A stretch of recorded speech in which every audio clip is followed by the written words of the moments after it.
우리 옛말에 조상들이 전해주는 옛말에 개풀 뜯어먹는 소리라는 말이 있습니다. 들어보셨습니까? 네. 쉽게 말해서 말도 안 되는 소리를 한다, 이런 뜻입니다.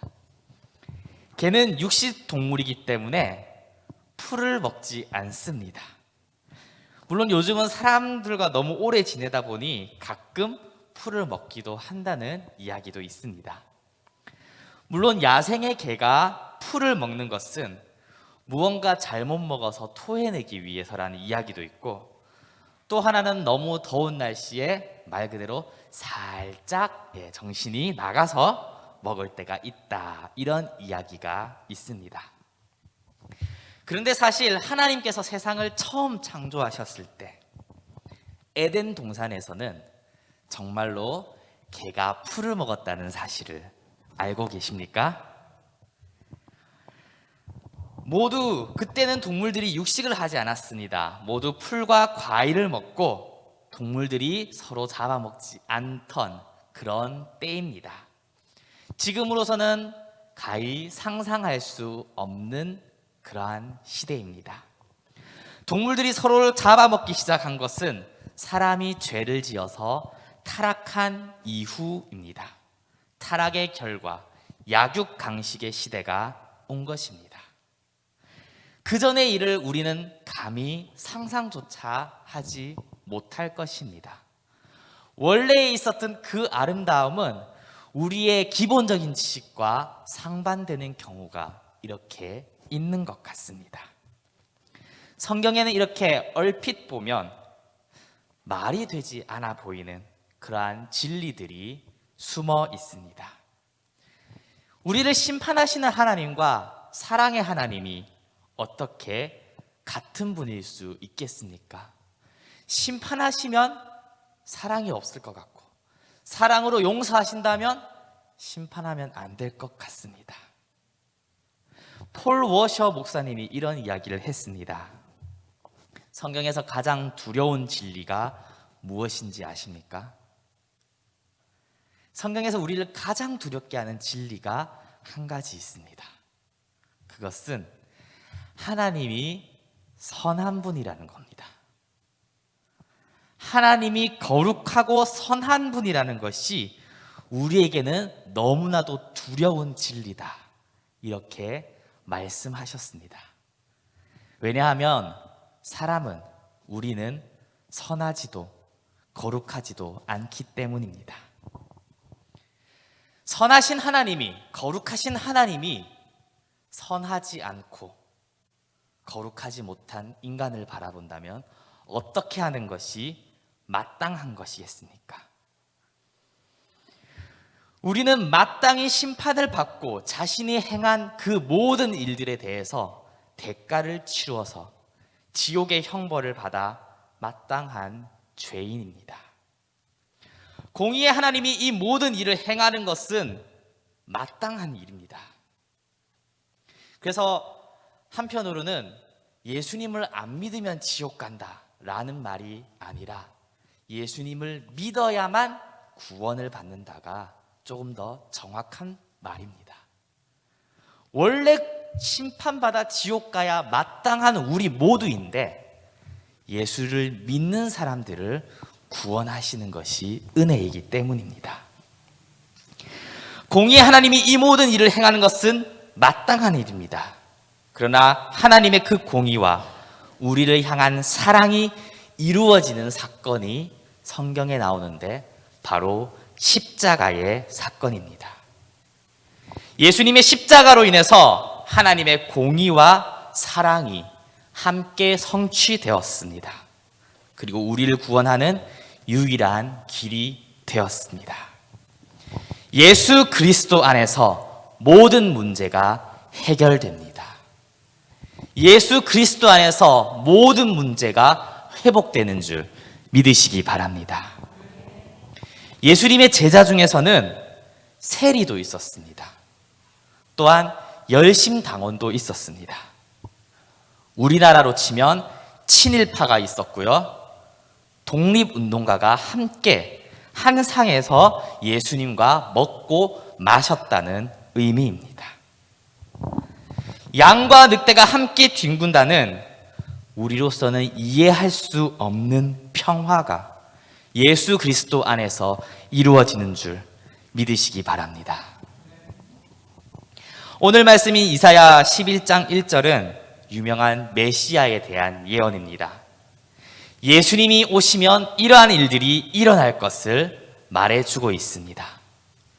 사사시대 때 핍박당하던 이스라엘을 구원하기 위해서 하나님이 사사를 보내준 것처럼, 모세를 통해서 애굽에서 이스라엘을 구원해 주셨던 것처럼 앞이 막막한 우리의 현실을 구원해 주기 위해서 하나님은 우리에게 한 구원자를, 우리를 다스릴 진정한 왕을 보내주십니다.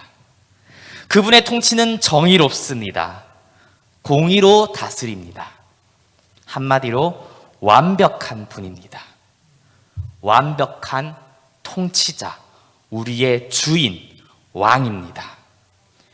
그분이 다스릴 나라는 가장 아름다운 나라이고 평화의 나라이고 공의의 나라가 될 것입니다. 예수 그리스도 안에서 우리를 통해서 이루어질 하나님의 나라가 이러한 나라인 줄 믿습니다. 현실이 좀 막막하더라도, 힘든 일들이 눈앞에 펼쳐지고 있다 하더라도 예수님을 신뢰하시기 바랍니다.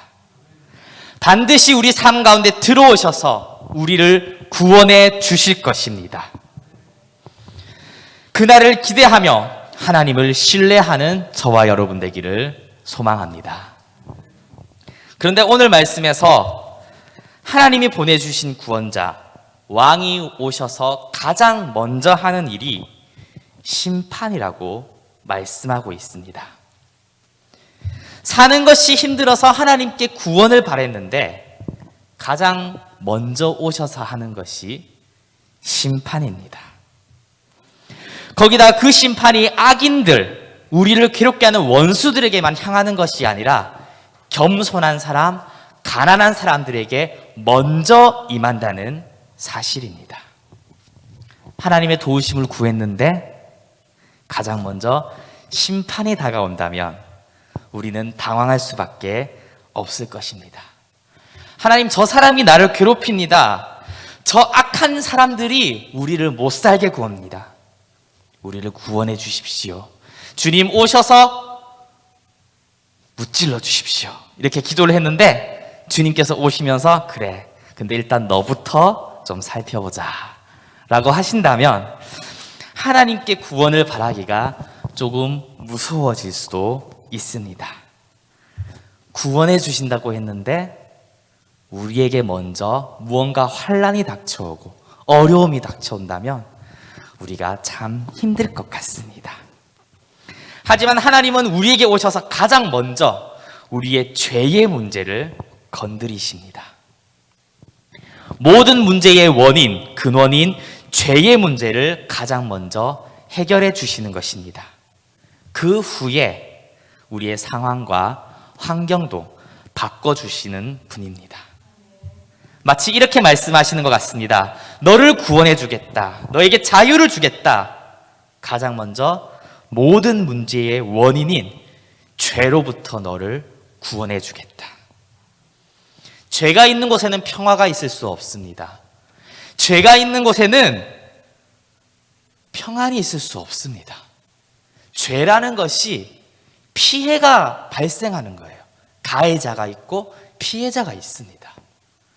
피해자가 발생하는 순간부터 그곳은 평화롭지 못합니다. 진정한 평화는 심판이 임한 다음에 이루어지는 줄 믿으시기 바랍니다. 솔직하게 이야기한다면 우리는 문제가 생기기 전까지는 자신이 뭘 잘못하고 있는지 깨닫기 쉽지 않습니다. 자동차도 운전하다가 연기가 모락모락 난 후에 그리고 멈춘 다음에야 물이 새고 있구나 깨달으면 참 고치는데 돈이 참 많이 들어갑니다. 어린아이들도 잘못하고 나서 혼난 다음에야 잘못을 인정하는 경우가 많이 있습니다. 그 전까지는 잘못한 건 하나도 없다고 우기는 아이들도 많이 있습니다. 공의로운 심판이 있을 때 참된 평화가 임하는 것입니다. 그렇기에 하나님의 심판은 우리를 구원하기 위한 것입니다. 하나님이 우리에게 고난을 허락하시는 것은 우리를 구원하기 위한 은혜임을 믿으시기 바랍니다.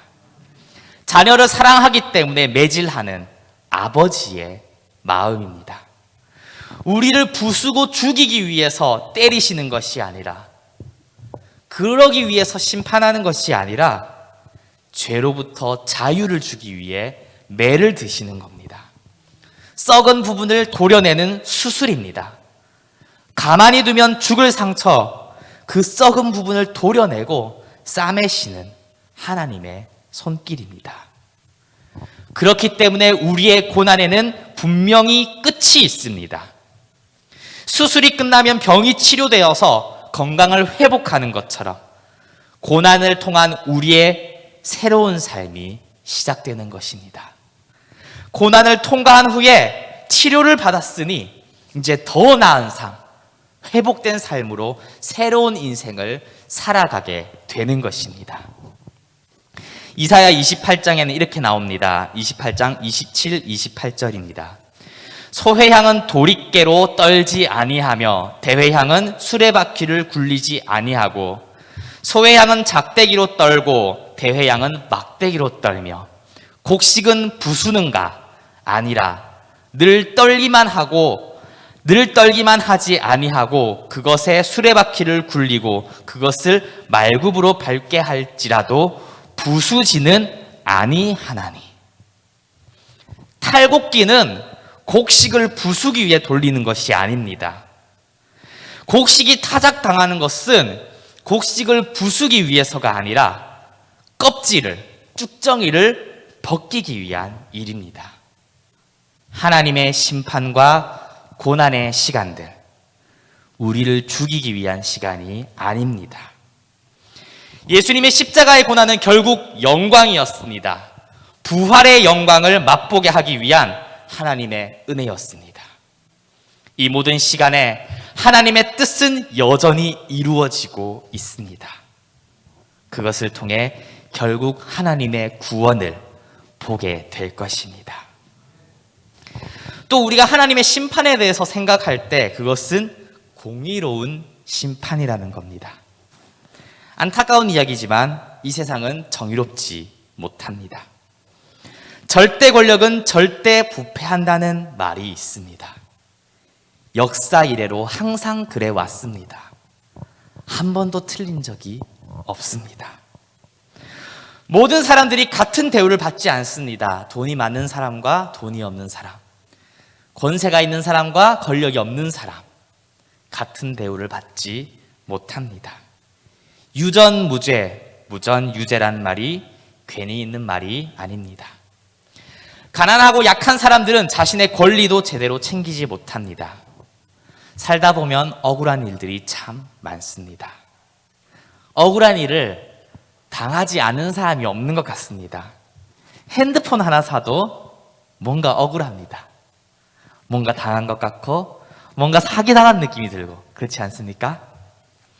자동차 수리를 가도 그냥 맡기고 가면 불안합니다. 아직 더 쓸 수 있는 부품을 교체하지는 않을까? 요즘은 안 그러겠죠? 네. 또 반대로 가난하고 불쌍한 사람들은 자신의 처지를 악용하는 사람들도 있습니다. 한 번, 두 번 도와주다 보면 당연한 권리로 생각하는 사람들도 있습니다. 호의가 반복되면 권리인 줄 안다, 이런 말이 있죠.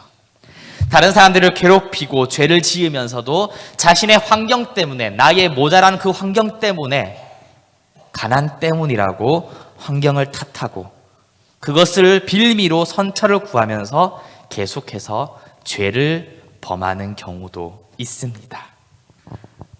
이것이 우리가 사는 세상의 모습입니다. 그러나 하나님의 심판은 공의롭습니다. 그 누구도 피할 수 없습니다. 가난한 자나 부자나, 높은 곳에 있는 사람이나 가장 낮은 곳에 있는 사람이나 모두가 동일한 하나님의 심판을 받게 될 것입니다. 내가 능력이 없기 때문에, 보잘것없어 보이기 때문에 무시당하는 일이 없습니다. 공평과 정의로 판단하십니다.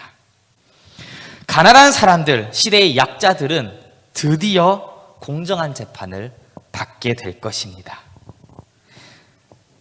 참, 공정한 재판, 이런 것만 잘 지켜진다 하더라도 세상이 지금보다 훨씬 더 살만할 것 같습니다.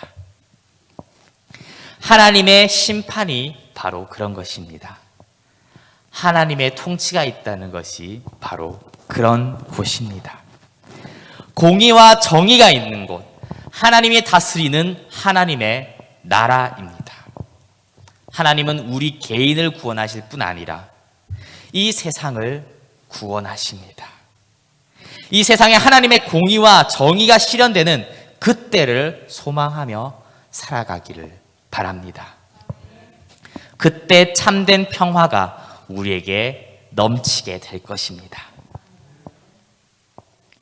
그때 우리에게는 참된 평화가 임할 것입니다. 오늘 말씀 6절에 보면 그때 이리가 어린 양과 함께 살며 표범이 어린 염소와 함께 누우며 송아지와 어린 사자와 살찐 짐승이 함께 있어 어린 아이에게 끌린다고 이야기하고 있습니다.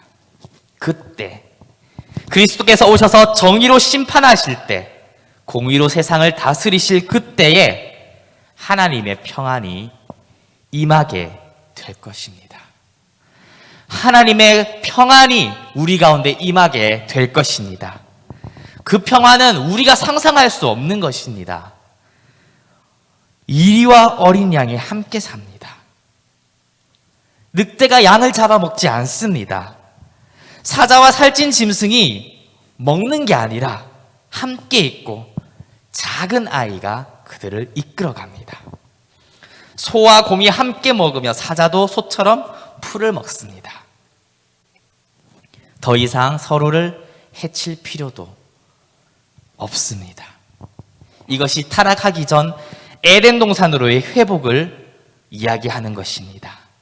하나님께서 처음 창조하신 그 모습 그대로 타락하기 이전의 그 아름다움을 회복하는 것입니다.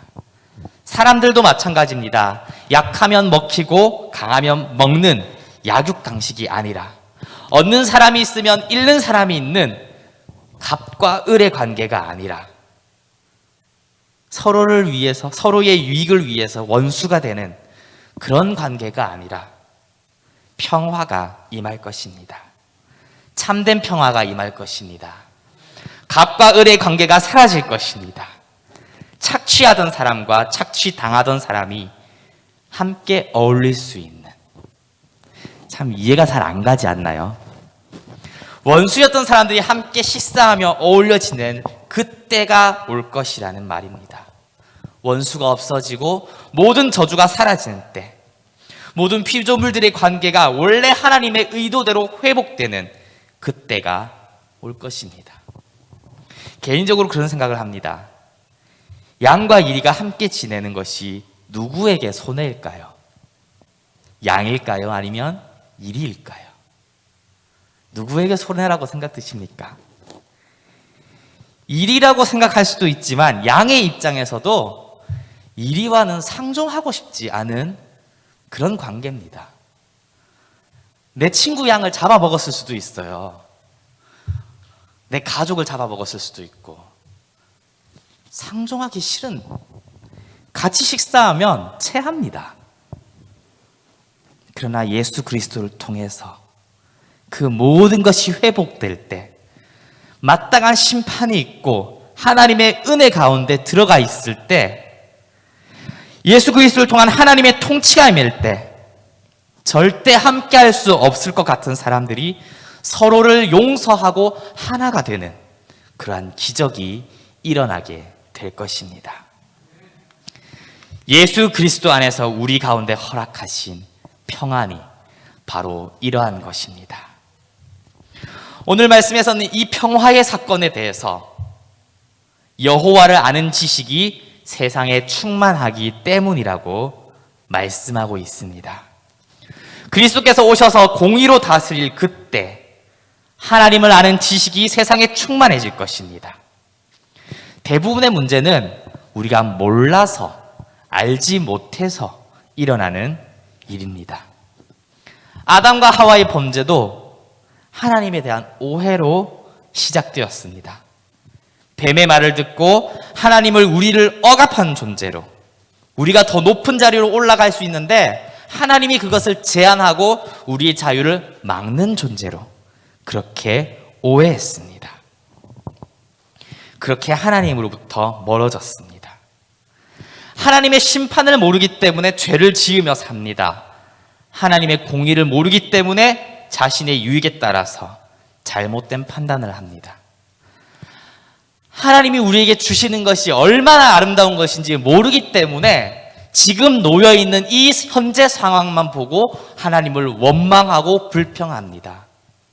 하나님이 주실 그 길이 어떤 것인지 모르기에 하나님이 제시해 주시는 길을 피하고 돌아가려고 하는 것입니다. 은혜를 모르기 때문에 원망하고 불평합니다. 하나님의 뜻을 모르기 때문에 절망하고 하나님을 원망합니다.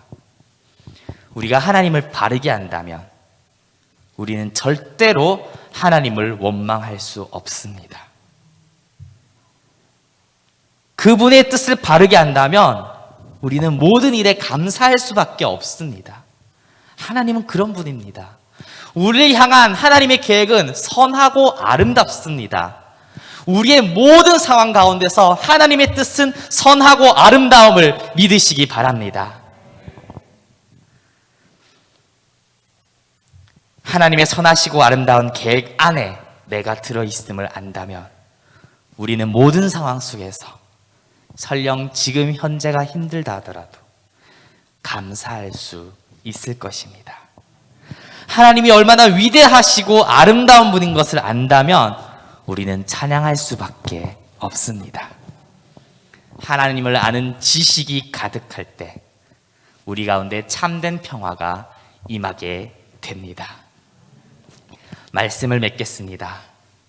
하나님이 우리를 심판하시는 것은 우리를 멸망시키기 위해서가 아니라 구원하기 위해서입니다. 하나님의 심판을 통해서, 그리스도의 통치를 통해서 우리는 하나님을 알게 될 것입니다. 그때 하나님의 공의가 우리의 삶에 가득하게 될 때 우리의 삶에는 참된 평화가 임하게 되는 것입니다. 하나님의 나라가 임하게 될 것입니다. 그렇게 살면서 하나님의 나라를 이루어가는 게 아닙니다. 믿음으로 그 말씀을 받고 내가 그 믿음으로 살아갈 때 하나님께서 하나님의 나라를 이 땅 가운데 임하게 하실 줄 믿습니다. 그것을 보게 될 것입니다. 하나님의 영광을 보게 될 것입니다. 우리의 삶 가운데 하나님의 나라가 임하게 될 것입니다. 하나님의 뜻이 이루어지는 하나님의 나라, 세상에 줄 수 없는 참된 평화가 우리 가운데 임할 줄 믿으시기 바랍니다. 이 땅에 하나님의 영광이 드러나게 될 것입니다. 이것을 믿으며 하나님의 뜻대로 살아가는 저와 여러분 되기를 소망합니다.